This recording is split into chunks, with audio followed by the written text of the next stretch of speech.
All right, here you have a game that is near the end.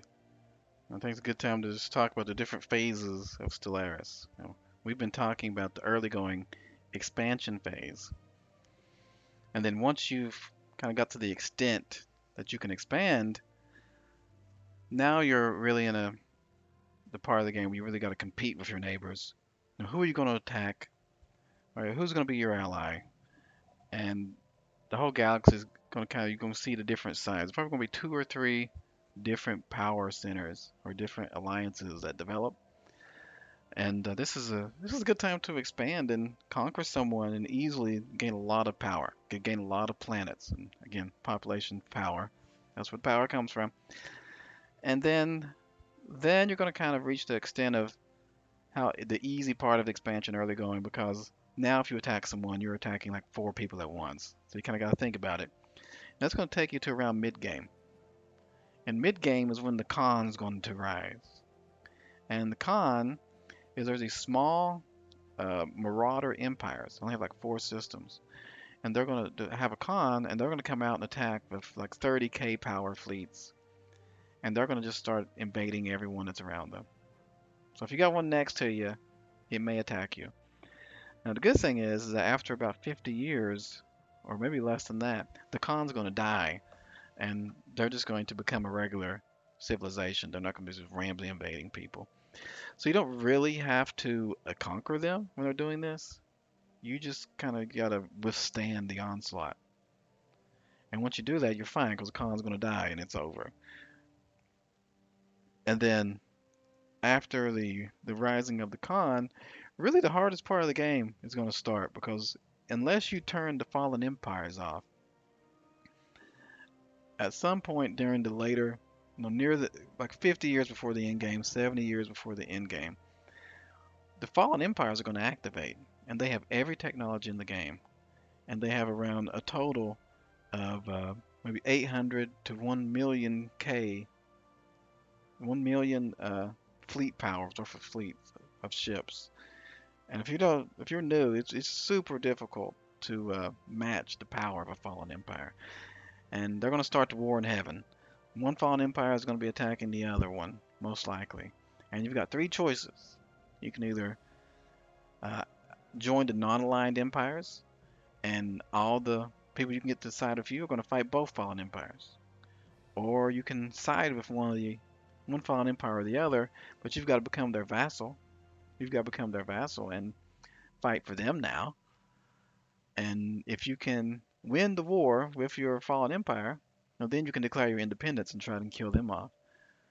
Or you can stay non-aligned and just try and fight both of them with the other races.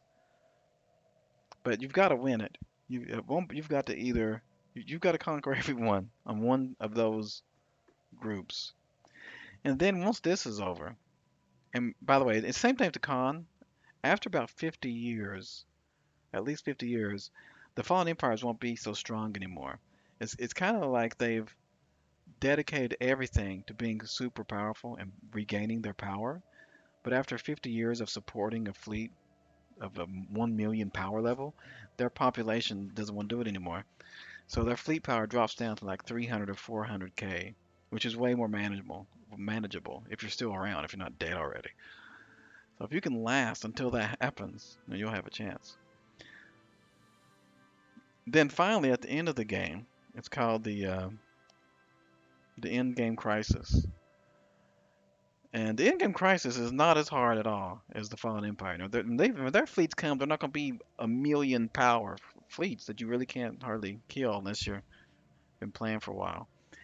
It's not so bad. If you beat the Fallen Empires, wherever the ending crisis comes, just send out your fleets. There's no way they're going to be able to stop you. I mean, theirs is going to be about 400K at most. It's according to what level you're playing on. But on the base level, they might even be around 200K, which, compared to the Fallen Empires, is 5 times less strong. So, in-game crisis, not so bad. The Fallen Empires, the first time you face them, if you try and fight them, you're probably going to just get wiped off the map here. You may want to just turn those Fallen Empires off altogether. But, so that's where it goes right now. You start off in the expansion phase, just trying to, map out your empire. Once you've got your empire solidified, make allies, attack some people. Then you're gonna solidify into little alliances and federations, and eventually the Khan is gonna come about, which isn't that bad because the Khan dies eventually. The fallen empires, though, that's tough. That's tough. That's gonna kill you for a while while you're playing the game. That's gonna keep you from being able to win it, just making it past that point. You may want to just side with one of the fallen empires and just survive, just so you can keep playing the game. And then end game crisis is it's not that scary actually. But the actual competing with other races is only the first half of the game. If they're gonna throw stuff at you that makes these other races you're competing with seem not that bad. This is an old game. This is the Fallen Empire right here. This Blorg, and I'm fighting them. And the Blorg's allies are these Han clans. And I used to own all these guys. All these guys are fighting with the Blorg. They all used to work for me. Anyway, that's how the game works.